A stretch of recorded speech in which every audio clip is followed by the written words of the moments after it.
Não entendi. Marcos William, tá me ouvindo bem? Tô ouvindo perfeitamente. Tá, nome inteiro do senhor? Marco Williams Erbas Camacho. O senhor tem direito constitucional ao silêncio, isso não lhe prejudica. O senhor também é conhecido como Marcola? Sou. Playboy? Sim. Narigudo? Não. Não. Magrelo? 40? Não. Bonitão? Não. O senhor é acusado de integrar a organização criminosa Primeiro Comando da Capital. Segundo a denúncia, essa organização fez um setor de advogados e também trouxe para o seio dessa organização um funcionário público por equiparação Luiz Carlos do Condep. Eu vou passar a palavra ao doutor promotor de justiça, ele fará algumas perguntas, na sequência eu passo a palavra ao seu advogado. Doutor promotor? Marcos, bom dia. Bom Você dia. faz parte do PCC?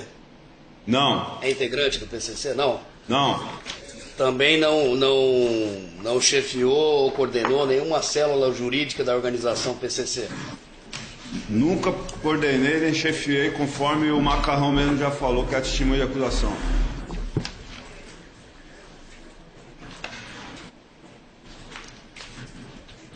Com relação ao CI, conhece? O CI é o Valdeci. Conheço de estar preso no mesmo local que ele. Ele recebeu alguma determinação que o senhor soube dentro do presídio para montar uma célula jurídica fora quando saísse? Eu nunca fui próximo a ele, não tenho intimidade nenhuma com ele, eu não sei o que ele recebeu, não. Ok. Com relação às advogadas Simone de Araújo Alonso e a Juliana Alonso, o senhor conhece? Eu conheço a doutora Simone. Qual o relacionamento que o senhor tem com ela? O senhor contratou ela para alguma coisa? Contratei ela, acho que por 2 vezes, para que arrumasse um médico para mim aqui na região, porque eu tinha fraturado o meu braço lá em Venceslau jogando bola. Eu estava 5 dias sem atendimento médico e o Estado não estava fornecendo atendimento, eu com o braço fraturado, eu precisava de tratar esse ferimento. Aí me indicaram ela e eu contratei, paguei ela e ela trabalhou para mim para contratar um médico. Ok, sem mais perguntas, Celeste. Doutor? Sim. Bom dia, Marco. Bom dia, doutor. Você não esclareceu muito bem essa questão do CI. Quando o senhor esteve com ele ou quando o senhor está com ele? Ele está preso hoje? Eu estou com ele. A gente mora na mesma galeria. Antes disso, Nós o senhor moramos... teve contato? Então, em Presidente Venceslau, por um tempo, a gente conviveu num pavilhão há creio que uns 8 anos atrás, conviveu uns 2 meses no mesmo pavilhão. 8 anos, ok. São quando o senhor... são 100 presos, são 100 presos em cada pavilhão. Ok. Eu não tinha contato naquela época com ele? Então, a gente convivia no mesmo espaço físico, mas nunca tive nenhum tipo de intimidade com ele, não. Ok. Quem pagou as despesas médicas? Quem pagou as minhas despesas? Foi Isso. a minha família. Foi a minha família, Ok. minha esposa. Ok. O senhor alguma vez tentou sair de Presidente Venceslau através de algum requerimento da sua família, requerimento seu? O senhor foi colocado lá porque o senhor pediu? Não, aí eu teria que explicar por que eu sou o Marcola, entendeu? Se o senhor quiser, eu explico. Eu acho que o processo precisa que o senhor explique. Pois não. Em 2002, eu estava no sistema penitenciário, preso há 3 anos, quando existia essa facção criminosa do PCC e os líderes dela. Eu era tipo um inimigo desses líderes do PCC, só que eu, como era um dos considerados na época um dos maiores assaltantes de banco do estado de São Paulo, esses presos, eles eram obrigados a conviver comigo sem fazer mal a mim, embora morriam mais de 100 presos por ano no sistema penitenciário a mando deles. Eu vou repetir aqui uma pergunta do promotor e do juiz da outra vez. O senhor não tem medo de ir em outra cadeia, de repente cumprir sua pena lá? Eu não, pelo contrário, é nisso que onde eu ia chegar. Aí eu tive um problema com esses presos que eram os líderes do PCC, eles mandaram assassinar a minha esposa, assassinaram a minha esposa, doutora Ana Maria, que era uma advogada, e tentaram me matar também, mandaram assassinar a mim. Eu declarei uma guerra contra eles, o sistema penitenciário, cansado de ser oprimido por eles, e ser extorquido por eles, e ser assassinado por eles, com a bel prazer deles, acabou repudiando eles. Quando eles foram repudiados, eu passei a ser visto pelo sistema penitenciário como o líder do PCC, entendeu? Porque já que eu tinha vencido os líderes, que eram o Jair e outros que existiam, aí o sistema achava que por causa disso eu era o líder deles. Nessa época, eu tinha contato com o Dr. Brat, do GAECO, e o Dr. Márcio Cristino, se eu não me engano, do GAECO também, Dr. Rui, que era chefe, que era delegado titular da delegacia que investiga o crime organizado e a rouba banco. E eu expliquei para eles que o que estava acontecendo, que o sistema estava me vendo como líder do PCC e minha pena era pouca, e eu precisava do apoio do Dr. Brat, Dr. Cristino e Dr. Rui para que eu fosse transferido para uma unidade onde não tivesse PCC, para que eu pudesse cumprir minha pena, que era 20 e poucos anos só, e que se eu continuasse na cadeia do PCC, com aquele estigma de líder que eu já tinha sido criado, eu ia me prejudicar muito. Aí o Dr. Brat e o Dr. Cristino falaram que iam ver, e nunca me transferiram para lugar nenhum, e eu acabei ficando na cadeia do PCC até hoje, entendeu? Mas eu pedi sim para o Dr. Brat, para o Dr. Cristino e para o Dr. Rui Fontes, que hoje é diretor do DENAC. Ok.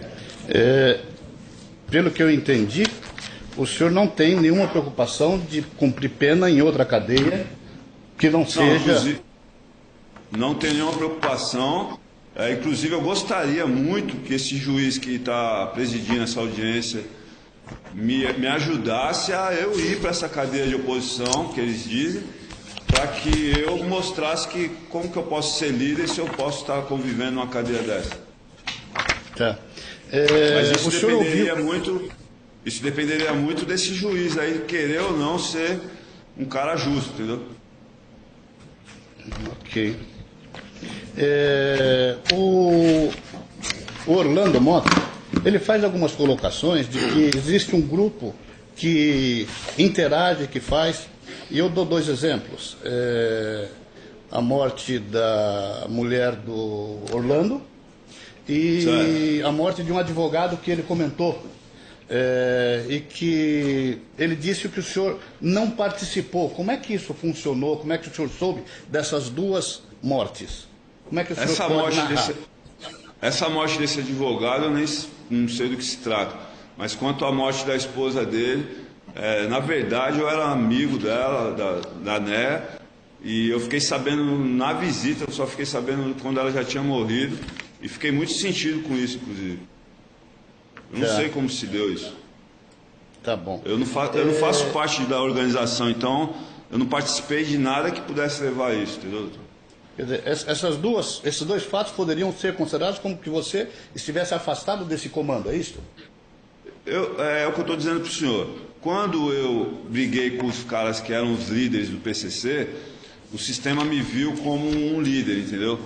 E a partir daí começou a se vincular que tudo eu resolvia, eu passava. Só que na verdade eu não fazia nada disso, eu cuidava da minha vida, eu tenho 3 filhos pequenos para criar, eu tenho que ter responsabilidade com a minha família.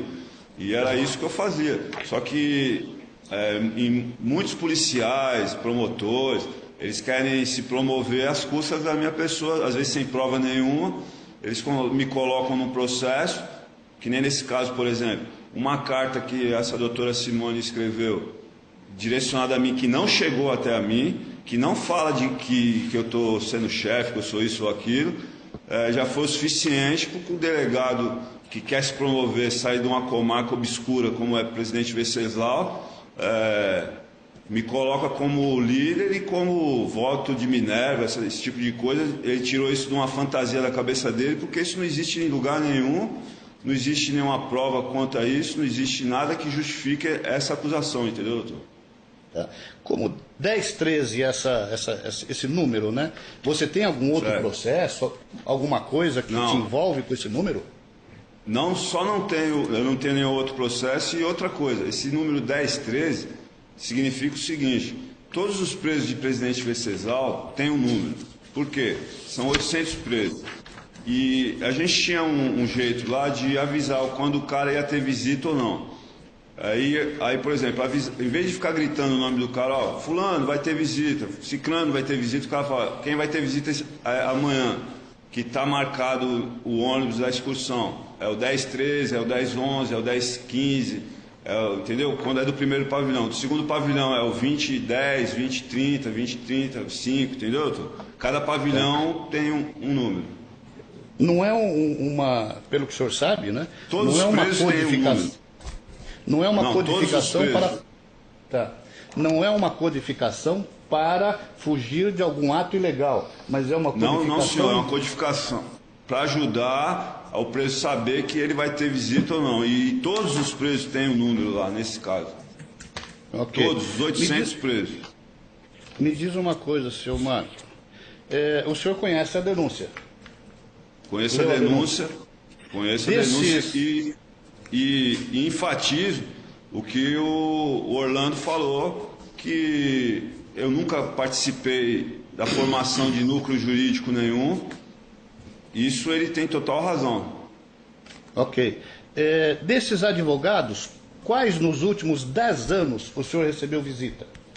Simone, 2 vezes, se eu não me engano, e mais ninguém. Por motivo de saúde? De saúde, comprovadamente, tanto é que eu fiz cirurgia, fui atendido.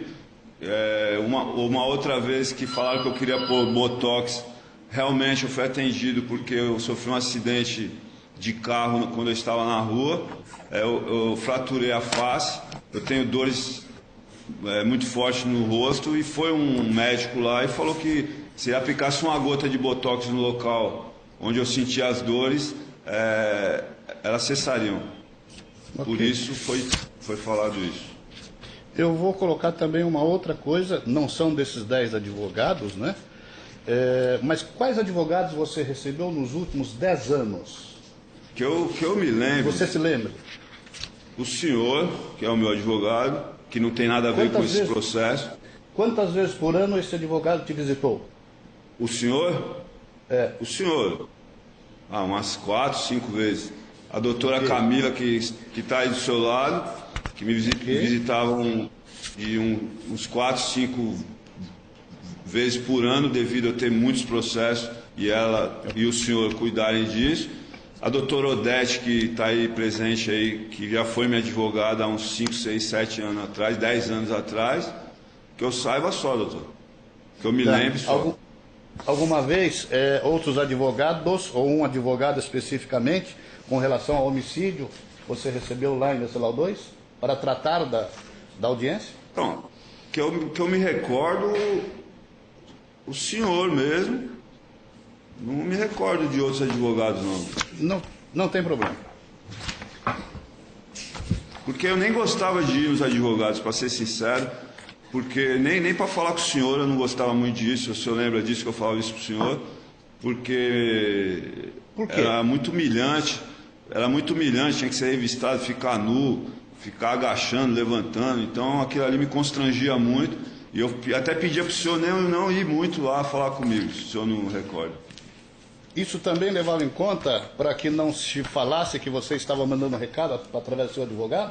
Era uma forma de preservar o seu advogado, se preservar? Não, eu nunca pensei nisso, porque eu nunca pensei que o fato de eu ter um advogado ia me tornar líder de alguma coisa, entendeu? Porque eu achava que eu teria direito a ter um advogado. Ok. Como é que você pensa a se livrar das suas condenações e sua cadeia? Eu penso que para me livrar das minhas condenações é só ter um advogado e o advogado conseguir juridicamente fazer isso. Mas o que eu penso, principalmente nesse momento, é ser tirado de Presidente Venceslau ir para uma cadeia que dizem que é de oposição ao PCC, sobreviver lá, porque eu quero ver como que o delegado vai depois dizer que eu estou comandando o PCC de dentro da cadeia de oposição. É essa o meu objetivo atual, então, e para isso eu gostaria que o juiz ajudasse também nisso. Vamos esclarecer. Eu acho que não há necessidade de se colocar na cadeia de oposição, porque isso fica um pouquinho pesado. Mas é seu desejo expresso nesse processo que você vá para uma cadeia neutra, onde não tenha nem oposição, nem situação, e que de maneira que você se livre desse estigma. É isso que você quer? Seria perfeito se fosse assim, mas eu estou disposto a ir para qualquer lugar que seja longe do PCC, para que não falem que eu sou líder do PCC. Ok. Doutor, inclusive é o seguinte, os presos que foram daqui para a federal, para os presídios federais, lá também não é uma solução. Por quê? Porque eles estão sendo acusados lá na federal de serem líderes do PCC lá na federal. Então, por isso que eu citei a cadeia de oposição, porque eu acharia muito esquisito o promotor ou o delegado me acusar de ser líder do PCC estando numa cadeia dessa, entendeu? Agora, eu estando numa federal, eu vou continuar sendo acusado de ser líder, entendeu, doutor? Não, a federal é castigo, né? Tudo bem, mas de qualquer maneira, mas o que eu quero dizer não é isso. Eu quero dizer que o fato de eu ir para um presídio desse tipo federal não tira o estigma de eu ser o líder, entendeu? Vou continuar lá sendo considerado o líder. Eu estando numa penitenciária dessas que dizem que é oposição, seria muito difícil o cara ter coragem de me acusar de ser líder do PCC estando numa cadeia dessa, entendeu? Ok. Esse é meu ponto de vista. E você diz quais foram os fatos que te levam a essa conclusão, a essa determinação sua? Porque todos os presos que foram para essas cadeias deixaram de ficar sendo processados como líder, entendeu? Ok. Você vem sendo diversas vezes encaminhado ao RDD e vai de volta porque não se apurou nada. Seriam esses fatos que determinam agora você a tomar essa posição? Embora ultimamente eu estava há mais de 10 anos sem vir para o RDD sob a acusação de ser líder de nada. Então isso já mostra que, se eu fosse líder de alguma coisa, como é que eu ia ficar 10 anos livre de qualquer suspeição, entendeu? Tá. Então essas constantes idas à RDD, essas constantes acusações, te levam a pedir para o Estado para que veja a sua situação prisional e lhe coloque em algum lugar que ele não tenha esse envolvimento de PCC e crime organizado. É isso? Porque como o cara vai me acusar de ser líder do PCC sendo que eu estou na cadeia de oposição? Vai ser difícil para ele, entendeu? É capaz dele me acusar de ser líder da oposição aí, no caso. Ok, deixando bem claro, então. Do jeito que eles são imaginativos, é capaz dele me acusar de ser líder da oposição, entendeu? Deixar bem claro essa situação, que não se trata de correr, não se trata de querer ir para a federal, se trata de problemas que houveram e que de repente te levam a fazer isso. Eu gostaria de ser preservado de alguma forma, como eu pedi para o Brat, doutor Márcio, doutor Rui, pedi para todas as autoridades que eu tive acesso, para que me transferisse, me colocasse longe de qualquer possibilidade de ser visto como líder, é o que eu estou pedindo novamente para esse juiz aí agora. Uma última pergunta, Marco. Nós estamos aqui tratando de uma célula de advogados dentro do crime organizado PCC, ok? Você teve ou tem algum interesse na manutenção dessa célula, particularmente para você? Nem particularmente, nem de forma alguma, doutor. Veja, o Orlando Mota Júnior ele foi bem claro nesse caso aí, e ele é o principal testemunha de acusação desse processo, ao dizer que eu jamais me envolvi com isso, eu nunca me envolvi com isso mesmo, porque eu tenho meus próprios advogados particulares, eu não preciso de célula nenhuma, jurídica nenhuma, entendeu, doutor? Ok, só isso. Obrigado, excelência. Ganhou alguma? Só isso, Val.